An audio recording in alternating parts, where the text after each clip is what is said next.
Hello, everybody, and welcome to the first ever Throwback Madness. I am Ron Pashery, columnist for TJRWrestling.net, here with my good friends Alo Aaron Lloyd, Ek2Fly Eric Trembicki, and C. Kane Joe Rottermill. Alo gave us the task of watching back Judgment Day 2000 in the spirit of it's 2000 all over again, I assume. Always, baby. And I assume because this is kind of the precursor to Extreme Rules almost. Yeah. Every match had a stipulation. It's kind of funny. I was thinking about that. Yeah. There was not one just straight up match. There was no asylum match though. So no, not yet. Well, first I want to point out that Eric and Joe are working with the A-Team today. I got to point that out. We're working with ourselves. Nothing but B plus players. Huh? John, I like that. By the way, because you called them B plus players this week, didn't you? They're a solid B plus. That's the corporate man trying to hold us back. Well, if you think last week's episode get like the least amount of views, if you think you're A-level talent, that's fine, but you're not on the A-low level. You're the A-low. Ever want to be on the A-low level? You're A-low. We're A plus. Well, Judgment Day 2000 main event, 60-minute Iron Man match between the challenger Triple H and the current champion on that night, The Rock. We had an Intercontinental Championship submission match between Jericho and the champion Benoit. Triple threat match for the European Championship, correct? Yes. Yep. Between Eddie Guerrero, Perry Saturn, and the then light heavyweight championship, Dean Malenko. The emotionless one, Perry Saturn. Yes. We had Shane and the Big Show. Young Simba. Young Simba. I had forgotten all about that. I was 21. That was the summer I turned 21, so I realized how much I forgot that was going on at that time. I was 8 years old still. Yeah. Yeah, I'm sure you've retained a lot of it. Liquid memory loss, huh? Yeah, exactly. So I thought it was a great intro to the show, all the different things that could happen within 1 hour. Like how many people die in an hour, how many breaths you take in an hour. Opening segment with the McMahon and Helmsley faction. Asking for coffee, making Briscoe the then hardcore champion. Well, first I got to say, Patterson and Briscoe equal Eric and Joe. I already know Eric walks around at home in his work slacks with championships around his waist. Belt on. Do you wear the belts around the house? Of course. Every time I'm drinking. But I have a feeling he's far less jumpy. I mean, this guy looks he's confident. He carries confidence. So, I mean, he does. I don't see Eric, and being the youngest brother, I feel like the youngest brother is probably the least jumpy out of the brothers. Yeah, I think Troy tries to win the hardcore title from him too a couple times. Troy's the reigning hardcore champion of the house right now. So, as much as everybody talks about how great the Attitude Era was, a sign right in the front row, who booked this crap? So people were still upset even back then. But I couldn't get it clear. Did it say F you Triple H in the crowd right next to that? Who booked this crap? I believe there was one. Yeah, there was an It said F up something, but I couldn't read what it said. I think that is what it said. So one thing I noticed, what a delight it is to hear JR introduce a pay-per-view. Forgot how wonderful of a thing that was. And the crowd just seems so different. Oh, yeah. So much energy. I felt like everything was a lot more gritty. Yeah, all the signs and everything. That time. And now it's almost like the difference between being at the top of the vet back in the day and now being in Lincoln Financial Field. I know people in Philadelphia won't understand that reference, but it's the best comparison I could come up with. Yeah. So, show kicks off with the McMahon Helmsleys. You find out Briscoe's the hardcore champion. He's attacked backstage. HBK comes into the arena in those god-awful shorts. Yeah. He was showing a little bit too much. A lot. He was way too much. Smuggling bananas in those shorts. We had Angle with Edge and Christian going up against Too Cool and Rikishi. I forgot how much I loved the 3-second pose. So did I with the jug band. That's how you get. That's how you get heat. You make fun of the city's culture and everything. Right. Nobody does that anymore. Really, you really see it. You had Kurt coming out saying that he was all that to the teenage girls, preaching abstinence, which I thought was great. I also, not that I forgot how great Angle was, but my God, he is just incredible. It's amazing to see him with a full head of hair too. Yeah, I'm not used to that look. I'm used to skinny. The round look. He usually that nowadays. I forgot how over Rikishi and Too Cool. Yeah, they were over. Yeah, they were real over. Going in and watching that match, you're going to think it's going to be the complete opposite, but just forget the times. The Worm Worm was I remember the worm, but I mean, geez. just the build, all that build up to just a chop. Just the worm was more over than every superstar in the roster today. I know. I know. Do you really have to spell worm? Can you just do the worm? I love. You'd be Scotty Too Hottie. Or Patterson and Briscoe. He would at Scotty least Too Hottie. have the same finishing move. Well, I love this as an opening match. Oh yeah, it got the crowd hot and everything. Angle, interfering. Angle, coming out between the ropes. Angle was getting heat every time you turned around. You had the tag team champions obviously end up dropping the match. I forgot how big Rikishi was too, not size wise. No, he was but actually pretty relevant in the picture. Yeah, people loved him. Yeah, there were actually Rikishi chants during that match. Stink face on Angle, which the perfect guy to the Olympic gold medalist to take the stink face. That would be a stink face. What are your thoughts on? Did you remember how over Too Cool and Rikishi were? I forgot. I mean, the whole crowd was opening match. For no championship, none of the main people. You're never gonna see that now. The crowd being that into it. The match was good. The overall intro, just the heel antics from the three of them. It was good work. Something you don't see every day. I mean, that's because they don't carry storylines like they used to back then. Yeah, back then, they built up characters to exactly. keep them characters around. The overall thing, and I'll give it to Aaron, good show, because from every match, the character mattered. Whether it was for the European Championship, whether it was a non-title match, whether it was the in the middle of the show match, everything mattered. Every person mattered. Everything did matter. So I know you said you came in here with copious notes on Judgment Day 2000. Yes, of course. So what did you have on this match in particular? Well, first of all, the Young Bucks totally stole Too Cool's outfit. And, anyway. But that's how you start a match. That's how you start a show. The crowd was into it the entire time. It was a great entertaining match, back and forth match. And like you said, Rikishi and Too Cool, you guys would forget how over they were. And that's not even the most over act on the roster. Right. I looked at them, looking back, I remembered them as just oh yeah, those guys made me laugh when they come out in the middle of Raw every week. I did not remember them being as popular and the crowd favorites that they were. Yeah, and then 1 week later, they will win the tag team titles from Edge and Christian on episode of Raw. Yeah. So who won them? Just Too Cool, or was it Rikishi and Scotty? Too Cool. No, Too Cool. Yeah, Grandmaster Sexay. I forgot that name. That cracked me up when they said it. He lost. You saw he lost his pants. Son of Jerry Lawler. I was about to say Jerry Lawler's youngin. I forgot about that. Between the first match and the second match, we had HBK with Michael Cole, and even back then, HBK was burying the internet. Yeah, they said there were rumors on the internet that he was going to help Triple H. And if you read it on the internet, it's gotta be true. So he has a track record of burying the internet for almost 16 years now. We're going on 2 decades. He's been burying the internet. Second match, bury those shorts. That's what he needs to bury. You're right. We'll get more to those shorts as we move along. Even back then, 16 years ago, Michael Cole was just as annoying. Yeah, he was. How about his hair? But he wasn't real prominent on the mic back then. He was in the background. He was in the back. I wish he was still. He needs to go back to the back. Yeah, go to the back.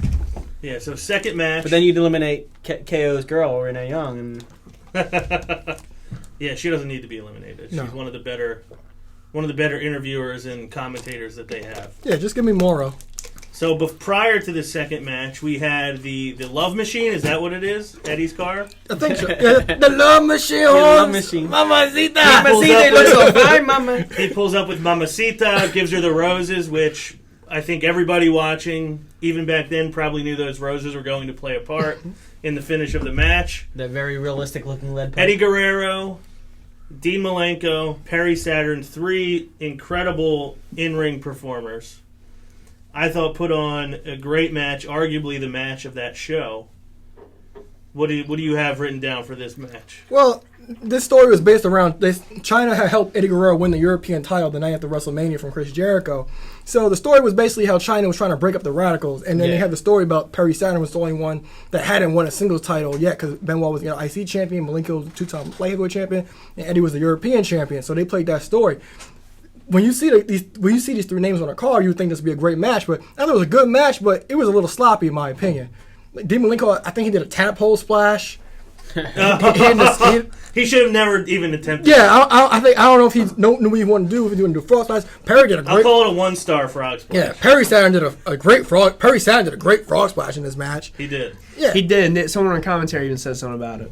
Yeah, JR did. It was a good match. Still a little sloppy, but even before it was his gimmick, Eddie Guerrero, he was still lie, cheating, and stealing. Oh yeah, That's who he was. Yeah, even before that came his thing. he was almost the face in this too, and he was lie, cheating, and stealing. So Yeah. So that shows how great Eddie true Guerrero to his was. gimmick. Well, a point you had made about China a few weeks ago, that when she was ringside, she was always a part of what was going on. You were always aware that she was there and she was a threat to whatever was happening. That was very evident in this match. I enjoyed Malenko's the top rope gutbuster on Eddie. Yeah, I did it too. Was an impressive move. But the Roses did play a part in the finish of the match. I thought it was unique the way they played that too, because it wasn't the traditional. She hit him with it. He dropped it, and she pulled his legs out from under him. Yeah, and he hit his head on it. Yeah, weeks leading up to that, the lead pipe had been a part of those Roses. Yeah. So they started checking. So it would start checking. They made them. mention of that before the match Yeah. too. He said, let's keep her out of this. Let's make this about us. Yeah, and it's the only time that it actually made sense to end the match in Ron's favorite way, a roll up, because something actually happened for him Right. to get rolled up. Yeah, it was not just like, oh, I'm looking this way, and then somebody rolls me up, and because I'm rolled up, I can't move. You think after a while people Until start to after catch up 3 with seconds. that? Like, don't look the other way. You're gonna get rolled up. Yeah, you should be game planning for the roll But up this at guy this right point. here, this guy. You're right, though. It was a good finish to the match. Eric, your thoughts on this match? 3 guys that I know you like. Yeah, I thought it was a great match. Overall, I'm not going to say this is not like triple threat of best triple threat of all time. I just think, again, it's one of those things where that match mattered. The crowd was invested in that match. If you just see a triple threat, it's kind of rare, in the lower part of the card, you see a triple threat these days. And I just think, it's typically not going to be a quality match. And there you go to your point earlier too. Again, the characters were built and the character was there. Eddie Guerrero was a perfect character, and he played that up through the entire match. And I mean, going into it, and again, mind you, I can't remember watching Raw the week before back then, but going into watching that match right when it starts, I'm like, okay, like you have almost the imagination to think anyone can win this match. Yeah, it's 3 guys at that level in that match that early in the show for a lower title. And JR and the King did their thing just talking about the match for why you should think any one of those people could win the match. I think you should bring the mullet back. That's what I took from You the think match. so? I think you could rock an Eddie Guerrero Me mullet. specifically should... Yeah, I think you'd be great with it. All right, let's see. Over the course of the next, 150 weeks, let's see if I can grow a mullet. I don't know. We'll see. I don't know how long it would take me to do, but let's see if we can make it happen. You got that Italian mullet. Huh? You look like Dutch Dalton, Johnny Crook. Very topical references there with Darren Dalton and John Crockett. But you need a cut. You need a cut off like button up too, though, to go with the mullet. All right. You want me to go Canadian tuxedo? And get a Spanish accent. That would be. I could do that. That'd be but- amazing. All right. If I could ever grow a mullet, I'll come in here in the Canadian tuxedo. And a mullet. Jeans and denim shirt. Maybe You I'll can even go borrow it polo from if I- Aaron. That's his favorite outfit. He needs that for special occasions. You wanna... Aaron was just wearing one. Yeah, no, that's what I'm saying. He needs that. They did gang up on me on Facebook about that. Did they really? Yeah, they did. Oh. He posted a nice picture, waiting for some good comments. I was like, "Are you wearing Canadian?" Did you at least own wearing the Canadian tuxedo, or? Yep, I He did. owned it. He said, "Yeah, it is." Okay, good. You got to respect that if somebody's willing to own it straight away. Between matches, we have another segment with Briscoe. They show that he had only won the hardcore title 3 days before. While he was napping. Yeah, with the sleep from hardcore. Yeah, Crash Holly asleep. Crash. Holly, yeah. Yeah, Crash. He stirred a little bit, but the silent 3 count I thought was great. And Briscoe was unbelievably on edge, sneaking through the bathroom, terrified of his own reflection. Yeah, he falls that was down, good. I like that. Excellent actor that guy is. split his pants in the process. Next match, we had Shano, young Simba, as we said earlier, against the Big Show. This was Shane supposed to get his comeuppance for basically manipulating the Big Show at every turn. This was the catchphrase, which way did he go? Which way did he go? The Shane Shuffle was born here. Yeah. Yep. The little Shane O'Mac little Shuffle, dance. that was born here. Seeing the Big Show back then He was awesome. made me Yeah, he was remember why I liked him He was so a force much. back then. The fact that he walked right down and caught Shane on the plancha over the top rope. I got something to say about that. Uh-huh. Poor JR and King, because they had to put over the XFL. Yeah. I don't know if you caught the XFL. Yeah, they did. I did. Yeah. I was like, oh my god. So I texted Ron when I was watching this. I was like, this pay-per-view is so old, XFL still around. Yeah, they said Big Show made one of those XFL catches. I was like, oh god. That's So awesome. like, before we poor move on with JR. this match, how many people at this table watched an XFL game? Not did. on purpose. Yeah, on purpose. It came on like, late nights, didn't it, on Yeah, Saturdays? you were pretty young. You watched. I watched because of the first WWF game. at the time. I was a West fan. Virginia. I We're was West a- Virginia party. Hey, Kurt, Pioneers. Makes sense. I was a fan of the nicknames. I wanted to see who She Hate Me was and all these. he hate me. He hate me. He hate me. She hate me. Ron Someone Smart. hates Played me. for the Eagles too. Ron Yeah, Smart, yeah, played for the Eagles. He was a kick returner. He was Kurt Warner Mm-hmm. played in the XFL. What was his name? Kurt Warner? Grocery bagger. The grocery bag. Wait, Kurt Warner played in the XFL. Yeah. I didn't know that. We had the Big Show. Maybe the thing I was most impressed with in the whole match was the Big Show throwing Shane over the top rope from the floor. Oh, Uh-huh.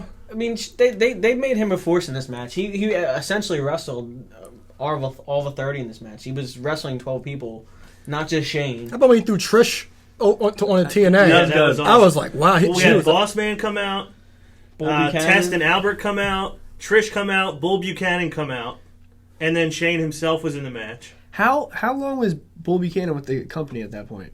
not long. I forgot he was there. Long- at that It was a Long. short stretch. It was like When 2-3 he came months. out, I was like, "Whoa! Did I hit fast forward?" It was Who's like that guy? It was like 2-3 months. Yeah. Yeah, I didn't think he came until like a year later. He's Yeah. been in and out. Yeah, he was in and out for a while.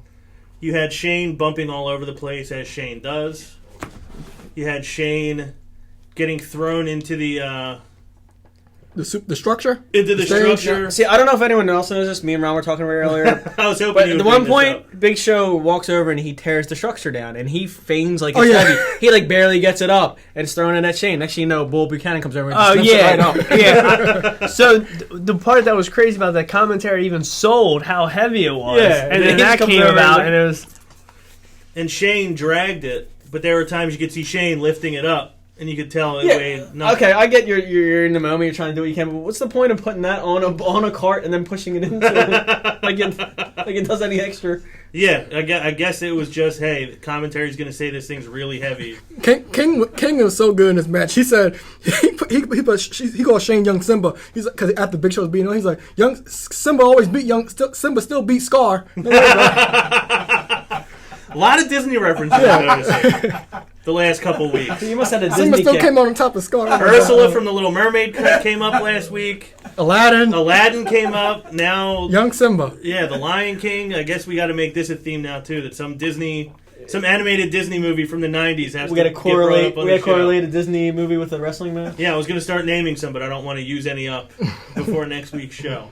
This match wasn't good, but it was funny. It was good in the sense that Shane is entertaining in Shane's way, and it put over the whole idea that Shane thinks he's so tough, he's such a badass, but he's got 4 people helping him to win the match. It took the speaker box on Big Show's leg And a cinder block. and then over a his cinder head. block over his head for Shane to win the match. I was entertained. I don't know if it's just because I'm still on the Shane O'Mac high from his return, It was just entertainment to but me. I enjoyed it. Yeah, it was a filler match. It's still good. It's still funny to me to this day. 16 years later. Yeah, I enjoyed it. Between matches, we had another Briscoe segment where he sneaks into the officials' locker room and dozes off Tries to catch some Z's. and notices the refs are about to make a move on his hardcore title. We have HBK backstage with Triple H. Yeah, And he Triple made mention H- to it too. Triple H says, "You're not going to wear those shorts, right?" He's like, "Yeah, I love HBK. I love these shorts. He's like, "What'd I tell you you know I about love these?" these shorts." Smuggling bananas. Triple on the H, shirt, Triple H says, "I hate those shorts." Yeah, he says he looks like he's smuggling bananas. We had now the submission match for the Intercontinental Championship between Y2J and Chris Benoit, two of the best technicians of all time in the ring. I feel like watching Jericho then, I do see how he has lost a step now.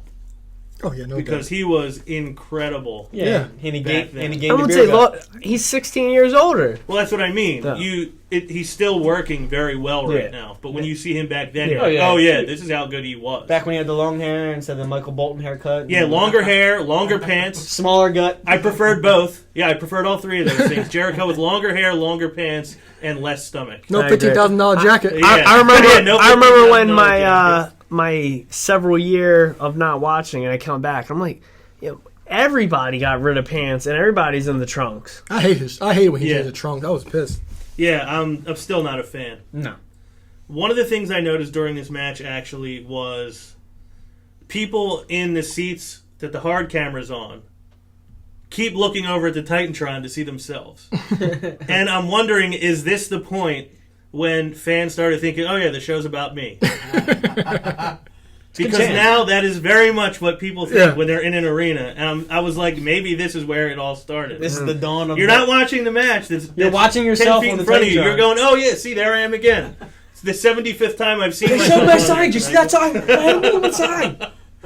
So I don't know. It was just an observation I made. But this match was great. Yeah, no doubt. For my money, it was the best match of the pay-per-view. That's what I would have picked as well. I don't know if you guys feel the same. I really like the way it ended. I mean, I know a lot of people don't like when there's like a stipulation match, it's a submission match, no one tapped, but I liked it. It made Benoit look strong as hell. I mean, Oh, he yeah. choked him out. And commentary mentioned that he was targeting the shoulder for that move And- from the beginning of the match until it happened. Yeah. Jericho was targeting the knees. Yeah, They yeah, were yeah, both 'cause- working elements of the submission. Yeah, because on SmackDown, Hardcore Holly had took out Benoit's Yeah, exactly, knee. with the Yeah. chair. So, I mean, going into that with that little thing, I'm almost thinking, oh, okay, maybe this is, one of Jericho's several IC title reigns, but, I'm trying to do my best not to remember what Yeah, exactly is going to same happen. here. It looked like But- it might have got a little green with the knee brace though when they were swinging that thing. Yeah, like I told you guys before, that was the summer I turned 21. So I was drinking quite a bit and remembered very quickly how much I forgot that happened in that summer. I did not remember any of the results from even the main event. I didn't remember what happened. So I loved the work they were doing with the knee brace in the match, with Jericho taking it off Oh yeah. and hitting him with it, even when Jericho was going for the walls. The knee brace is still in the ring, and Benoit is fighting it off, reaching back to get the knee brace and hits Jericho in used the it head to with it. clear out of the. So I thought they did a good job of using that prop. And like you said, the end, he didn't tap, but you could see, if you read his lips when they were close up on his face, he said to the ref, ring the bell. Now, commentary never mentioned it. No. I don't know if he was saying that because maybe he was like, all right, let's just end this thing already, like a shoot. Well, you could see at the end, at one point, like, before His he hair- passes out, Yeah, he hair did a is- great yeah. job locking it around his neck. reaches, Oh, yeah. he reaches up. He tries to readjust it. He reaches for Benoit's hand. Basically, I don't know if he's trying to tell him to loosen up. I think he but had him like legitimately. The second he reaches for his hand, he drops his hand and he's out. Lights are Yeah, out. Nobody's right. home. Yeah, so when he said ring the bell, I was like, well, commentary didn't mention it. Maybe he was just in real life telling the ref, like, please stop this thing now because I don't want to be in this. But they say he Hold passed on. out, which played off to the match. But this is probably the best match on the card, no doubt. Great technical match. The two of the best technical workers, and the video package was perfect. Even when the match started. Testicle. Technical. Oh, Wouldn't Very- surprise me if he did. Very similar, though. okay. But This is the best testicle. You see what's on his mind. Typical. the best technical wrestlers in the company. But the video package did his job. It pinned the Wolves of Jericho versus the Crippler. Even when they walk into the ring, they put them both on an even level, saying both these guys know submission moves. They both came from Stu Hart's dungeon. So this match was booked perfectly. In the way Jericho, when Benoit had him in the crossface, they played it off that he choked him out. Yeah. Yeah. Because the crossface is supposed to go across your face, but he had his arms against Jericho's Right. neck. So they played off that he choked him out, not just had him tap the crossface. But I don't think Jericho sold it enough after the match, because he was kind of right back up. Yeah. So that again, another thing that makes me wonder, was he actually getting hurt by it? Yeah. And He then, definitely, like, mentally definitely was. He was was they're not trying in to the adjust right it. place. And the Walls of Jericho on the ropes, Oh, yeah. great. I love that. And I love the way Benoit fought out of it, too. Benoit was a guy who was always turned all the way up. Oh, yeah. He was at a 10 every second of every match. he Toothless ever had. aggression. Yeah, there was never There was never a time when he dialed it back. No, he was at awesome. all.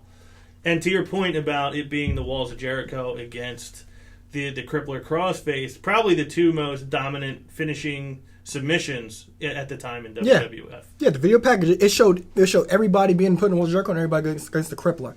And you could tell these guys hated each other. There was intensity to this You're match. gonna get sued if you keep saying WWF. Well, that was another thing I wanted to mention, how nice it was to just see the F on the end of that logo, too.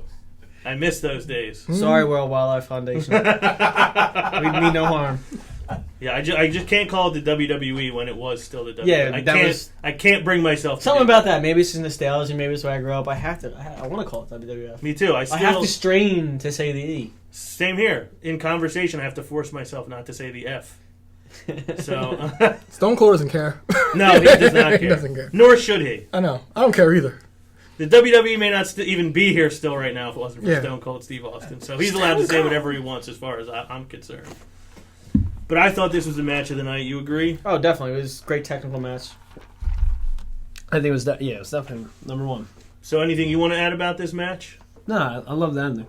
I thought it was a great ending. it It was was a a good- good match of the night for you as well. It was a good And then you didn't see that ending often. Nowadays you see it almost every other month, Right. but you didn't see it. You didn't see that ending often. It was definitely a good And it technical kept Jericho match. strong. Yeah. Well, then also, the crowd gave Jericho props when he got up. So They did. It was a nice little. Because it was a great match. Briscoe with Michael Cole had to turn on the vendors who were about to go after his hardcore See, this is championship. what I was saying earlier. I didn't mind the hardcore totally much, and I understand you had to defend it 24/7, but I hated when they had like vendors coming in that can win the title. That was or so good. refs. That reminds me of your boy Russo, man. Anyone can win the title, bro. You remember when the kid tried to beat him at Funtime USA? That's in Brooklyn. I used to go there all the time. Really? Yeah. He went down the slide and fought him in the ball pin because the superstars would always go there. I met Lita back then at Funtime USA. And that's when a kid beat Crash Holly for the title. That's awesome. See, I actually enjoyed that just because it gives you something so Something different. fresh and different. Yeah, comedy. It did give you a lot of comedy, but I wish they would do something like that now, where there could be I like do a too. running backstage segment. They need that for the 24 people that don't got nothing going on with their career. Yeah. Well, the next match, Well, they I'm gonna cleared- go. They cleared house a little bit. I'm gonna go straight to Act 2 Fly on the next match because I don't think there's anybody at this table who loved the Dudleys and DX both the way that you did. This A tag team tables match. and it wasn't one of those stupid table matches where it was just one table. This was through. stupid. You've seen everyone go through a This damn was table. stupid. What's up with these rules? Why? If there's no disqualification, why are you tagging in and out? So you think it should have been an elimination? That's how it was back in the day. No, but no disqualification. Why are you tagging in and out? Well, if because there's it no was like an Because those were the times. It was an elimination It makes table no match. sense. It was an elimination table match. Either one could have got it. No. The basics of a tag team tail match, I don't even know what the basics are anymore. The original rules, because sometimes they do one guy, sometimes they do both. It makes no sense. But why are you there's no disqualification? Why are you tagging in and out? That makes no sense. Because it wasn't a tornado table If match. there's no disqualification, why are you tagging out? They never even mention tornado tags anymore. If there's no disqualification, nowadays, no There was one a disqualification. couple months ago. No disqualification means you could be in the ring anytime. I'll be So honest. you didn't like the match. I have my nitpicks about it. You have a lot of them, clearly. Clearly. It's the rules. It made no sense. There's no disqualification. Before we take even one step forward, I just have to admire and appreciate how you just went off for about 45 seconds. He says you didn't like the match. I got my nitpicks. You mean nitpicks? It was a little Enzo Amore-esque. A couple haters. Good for him. Yelling at the top of his lungs. Couple haters. Because they had to tag. Got these haters. I got my nitpicks. My guess is that's going to probably be my favorite moment from this show that we do. The only thing else I can say about it is that might have been the best X Factor of all time. Through the table from the top rope. That was awesome. better than a Brie Bella X Factor. Oh, jeez. Oh no. He's the only one that appreciates Oh, that. dear. Oh no. How dare you insult my finishing maneuver? How dare you Eric? insult that match? I thought it was a fun match. I didn't honestly. I was so wrapped up in us, the Dudleys and DX, that I Yeah. wasn't even thinking about In the elimination that they table were match. tagging in and out. But You can find someone that always complains. I thought it was some good table spots. I always love the Bubba Ray, trance that he goes Oh, that was into. great. I missed that so much. I always enjoyed that. Of course, DX has to find a way to win outside of... Heel tactics. Yeah, By the way, DX, the GOAT of all music. it is. I don't care what any version, the GOAT of all music. Oh, wait. Oh, that's I the thought one you were one? going to say specifically that was No, their it best doesn't version. matter. No, it doesn't matter. You could put that song too. That song's amazing. The Run DMC version, that was awesome too. You got the Run DMC version of New Yeah. Day shirt on. I love it. Like Oh, he was just playing. He's such a mark. that whole Run DMC, that whole Aggression album, it was pretty good. It was. I still prefer Is it in the your car? original DX. Is it in your car? Nah, I had Forcible Is Entry. it, not is so it on long your ago. phone? Yeah, So it is with you at the moment. Kings, yeah. It's always with just you. that one song though. By the way, all right, Jerry Briscoe comes out after the match. He gets put through the table. Crotch Chop City. Yeah, if that's what you want to call it. He gets put through a table. Am I the only one who finds it odd that everybody was trying to beat him all night? Nobody came out That's to the beat biggest him. flaw about the whole match. And finally, you bring something up that actually makes That sense. was my biggest disappointment of the show, really, is that you have it would be one thing if they were not talking about the hardcore title. It was part of that whole show. You saw it every probably 15, 20 And no one minutes. even tagged him in. He gets 3D through the table. He's ripe for the picking, and nobody nobody picks goes him. after it. The vendors were trying to get it. Exactly. Well, who was it? The headbangers were trying to get it. Yeah, At the the beginning of the show, referees. the referees were trying to get it. And then he's laying there in the middle of the ring, had just gone through a table, and nobody goes after it. Apparently, people at his son's party were trying to get it. Yes, made no sense. All right, Eric. I need one time out of you. I need you to say Mr. McMahon one time. Mr. McMahon. There you go. I did miss Patterson. I did too. I always enjoyed the two of them being, the Stooges together. Well, They're you know- definitely Definitely Stooges. Stooges. Well, next month is Eric's pick. If he picks King of the Ring 2000, we could review the evening gown match for the hardcore title dude. between I Briscoe and promise Patterson. I won't. If we do that, I will come in an even game. I'm just hoping we don't review a King of the Ring. I promise We'll be here forever. do 01. 01? 01 King of the Ring. That's not what I'm calling. I know. That's a good King of the Ring. It was good. I just said it because of Shane and Angle. Main event, 60-minute Iron Man match between Triple H and Champion The Rock. This was at the height of the McMahon-Helmsley faction's stranglehold over the WWF. That's why I fell in love with Triple H. Yeah. The McMahons come down with Triple H. He sends him away, says, I want to do this myself. I want to show all these people that I can beat The Rock one-on-one. Leave it to me and The Rock. They don't want to leave, but they do. I thought that this was actually...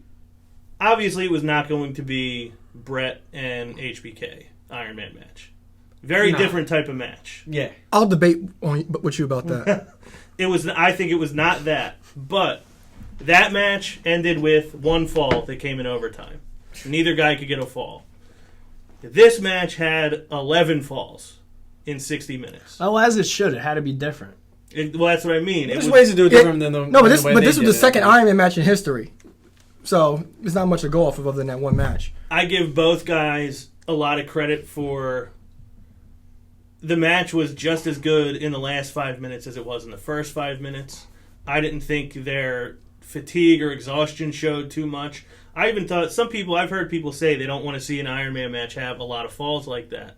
Because they say, if you have a match for 25 minutes and there's one fall, why all of a sudden, because it's this much time, you would all of a sudden get 5 or 6 falls. In this instance, a lot of them were back-to-back, where somebody would hit a devastating maneuver, and they'd get one fall and then get another one a minute later. It Yeah. makes sense because the guy's not fully recovered yet. How Even about to- Triple H hit him with the chair and then going right through the pin, got Right. swapped out on Yeah, purpose? just Right. off on purpose. The There was a thing- couple times in the match, though, even the announcers were saying they hit this devastating mover and they Go just for lay down another each one, other. yeah. Go for another one. They said it multiple times that they're not capitalizing. They should roll over and go for a pin again. Right. The thing I like about it, though, at least it's not someone kicking out of every good move. Exactly. There was a finish on a DDT. Yeah. Maybe the last time anyone was pinned on a DDT. You know what? I Stone did like Cold was happy. Triple H has retained the world title with the DDT. When? Raw against Rob Van Dam. Right on the Whole stage. effing show. And no, I don't name someone that sells the DDT better than Van Dam. Watch that match. I did. There's not many people that do. I did like that chair shot finish though too. Like when he hit him Yeah, with the he chair did it shot. on purpose because he was already up. Yeah, Took a call. conceded Took his a cue fall. Yeah. to take Rock out. Yeah. But I also like that later in the match, they were getting falls because that's when you're supposed to be tired, worn out. You know, the match is taking its toll on you. And there was a fall at maybe like 19 minutes, 17 minutes, 14, 13. So as they got closer to the end, there were more falls because it makes sense and it's logical that you'd be worn out by this time.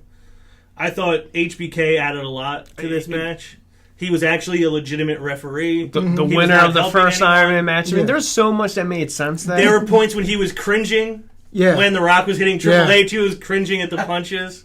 When he kicked Triple H's legs off the ropes, and they got a little bit physical. I thought HBK, minus the one thing I don't miss about the Attitude Era, is HBK wearing those little black shorts. I'm wearing them things here next week. I knew Eric had a pair. He's at home counting in the mirror, wearing his banana hammock. Yeah, for anybody who misses the Attitude Era that much, at least we don't have to see that anymore. His counts though did get a little quicker towards the end when he was counting them out. First he was counting them for error. Yeah. It seemed a little quicker. They at did the get end. quicker at the end. One. Back to Michaels. This match only had 3 weeks built. Michaels was added to this match on the Go Home Raw because he relinquished his role as commissioner of WWF. And then The Rock, he was away filming The Mummy Returns, and he accepted the challenge on the Go Home. And then the video package even explained that the history, because HBK was in the first Iron Man match, and on the debut episode of SmackDown, HBK cost The Rock the title. So, and they kept saying, Triple H kept saying, Sean, you didn't call this match in my way. That's what he was hitting to, and The Rock said you need to call it down the middle. So they did a perfect job building this up. They even did a promo in just earlier 1 that night. week. 1 week they built this up with Shawn Michaels. Yeah. And he was great. And the perfect addition to it. The thing I always liked about it, and just like Aaron saying how Michaels cost The Rock that one match. I mean, one dream match I've always wanted to see is obviously Rock Michaels, and I mean just the chemistry between the three of them is gold. I mean, and The Rock and Triple H, the two of them put on countless good matches together. Yeah, they had, probably 5 or 6 years Yeah. where they put on great match after great match. It's tied 5 falls to 5 with, 2 minutes left? And Yep. the It was McMahons around come there. down, DX comes down, Chaos. HBK gets taken out. Oh, hell's about to break loose! As time winds down, the return of The Undertaker. The debut of the American, even though it wasn't called that yet, the debut of the American Badass Pre-Booker character. Red. Yeah. With his Freddy Krueger-esque girls in the background. Yes. He's here. No, they did it. No, those vignettes, the His Judgment Day is coming vignettes, they did a great job playing it off because every time that commercial would come on, they would always say, "You know what that is yet?" Yeah. No, Yeah, they did a great job. They playing even off did of that in the show. Yeah, I know, but The it, vignettes are great, but it didn't fit the character in my mind. it didn't for the fit American the old Badass character. Yeah, Yeah, for exactly. It the would old have fit the old character perfectly. Yeah, because even in his That Titantron could have now, been Wyatt. Yeah, the but- Wyatt family vignette. but in his Titantron now, those little girls in that scene is still in his Titantron Really? today. Yeah, That I did not know. It's a good eye by you. yeah. Drop us some knowledge.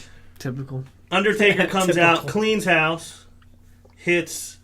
What did he hit? He hit a choke slam on Triple H. Yep. Great choke slam on Shane. Oh, too. yeah. Always The took a height. great choke slam. Screw the 4 or 5 guys on the outside of the ring cleared out. Just Undertaker. They just see the badass in the ring. Yes, they see the American Badass in the ring. Did he hit a tombstone too, or was he about to? I think he hit did hit it. I think he hit a tombstone when Michaels called for the bell. And he calls for the bell. Disqualification finish at the buzzer. Well, this is the thing. On some pay-per-views, they've done this. I had the original VHS. So, after that match, the It's a backstage VHS. you know that big thing that you put in a VCR. I don't know what a VCR. What's a VCR? But yeah, on the tape, it was a backstage exclusive interview, and they asked Shawn, "What did you see? Why'd you call the bell? Why'd you call for the bell after the time expired?" He said, "Well, they showed a recap. As he was getting up, it was still time on the clock. He saw him chokeslamming Triple H, and then." So they actually explained that it wasn't after the... Yeah, but he called for the bell after. He had him up for the tombstone. He was waving. Then he rang the bell. So he was explaining that he rang the bell for seeing the choke slam first. Right. Okay, so it was not the tombstone after Yeah. the match was ended. No. Yeah, because if you rewatch, you'll see him getting up, and you can see him. I at a did see certain him point. waving it like, but I wasn't sure. No, it's like when he was getting up, like he put his arms on the ropes up, but he saw it. Yeah, That's what happened. So I know you didn't like the finish to this match. hell to the no. You? I liked it because it's just different. You don't see that happen now. I feel like that was something that was semi-common. You'd get a return, and it would affect a big match. Like I'm just thinking, like you got 3 big guys about to come back in the next couple weeks. I mean, if Rollins is supposed to be coming back in a couple weeks, I think the best thing they should do is get him to come back during this week and affect that match. Speaking to little nitpicks, whatever happened to you can't lose the title by DQ. You can't lose the title by DQ. In what? Most title matches. No, but no, it's another fall. it's another fall. I know, that's why I'm kind of like nitpicking. I see With what the you're whole You tag two should have thing. sat next to each other. I see what you're saying, and I do. It is kind of a little bit of a bittersweet end. But it's a no DQ. Oh, I can't. Oh, no, I guess it is a no DQ. No, it is. It is a DQ. Well, a DQ counts as As a a fall. fall. So it Yeah. just It's a happens fall, to but be you a never lose fall, the title. but it's- No, but it still counts as an added fall to an Iron Man. I understand that. So You damn I get it. nitpickers. I get it. I get your feeling on it, and to an extent, I agree that it's kind of you go through all that, and then that's what loses you the match is a disqualification. But it fits right into that whole faction. That's all they were going to do is cheat. Triple H always cheated, so it kind of plays right into what that character was, which is why I didn't have too much of a problem with it. Yeah, I mean, I just think you could have done it better, in my opinion. You could have got him away cheating, knock the Rock out, then pull Triple H, HBK in the ring, and then I just feel like if they didn't do that, then what was the point of Undertaker coming back? Well, that's why I it had to ultimately be- forgive it, is because it was symbolic, like his It return. put over the influence and the impact that the Undertaker has over everything. Yeah, and then after this, I went and watched the SmackDown and the Raw, the SmackDown after Judgment Day, and the Raw following that SmackDown.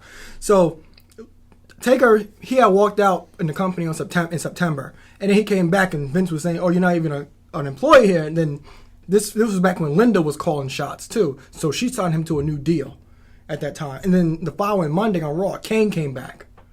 So it built to that King of the Ring 6-man tag we got the following month. Right.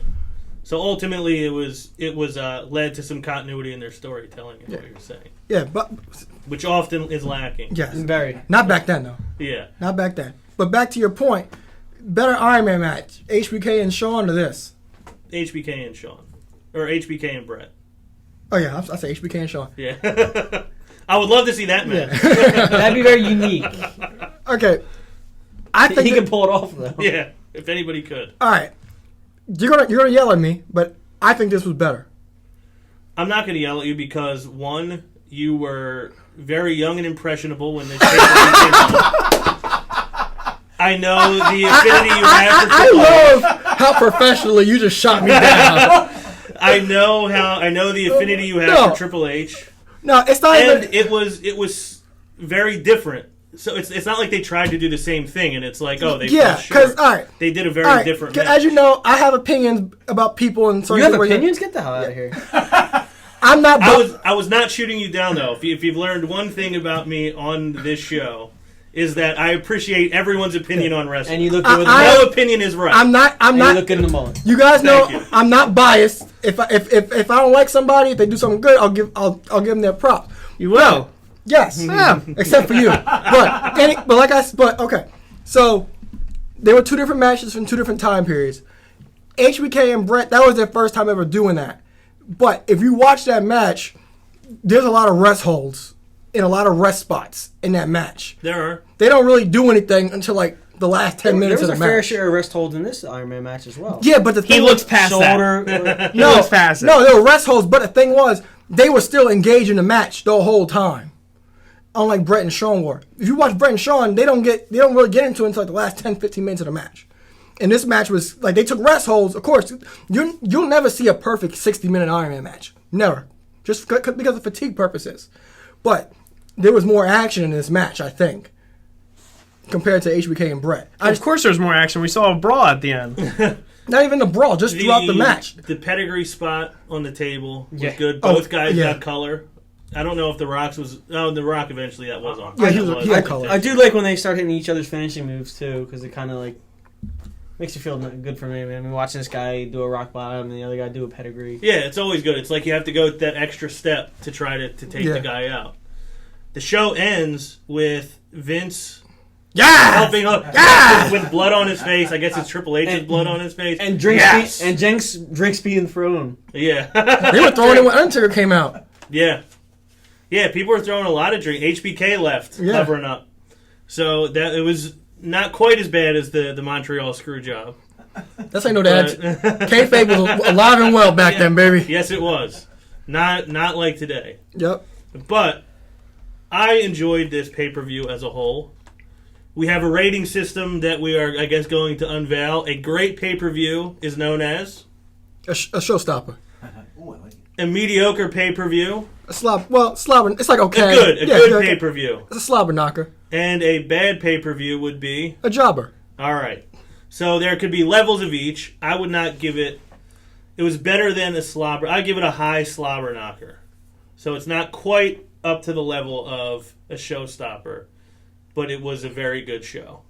How about you? I'll go slobber topper. Slobber topper, all right. So it's right in the middle. Is that what she calls it? You know, Sometimes. I'll show you the video. Yeah, video? Eric? I'm gonna give it a showstopper. Showstoppers. You go all the way up. Wow. Yeah, You do give some from 2000 a showstopper. it was a good match. I liked it, top to bottom. It was a good show. Yeah, I'm gonna agree with my buddy Eric. I'll give it a showstopper. Not many times we agree. I'll give it a showstopper because Eric did.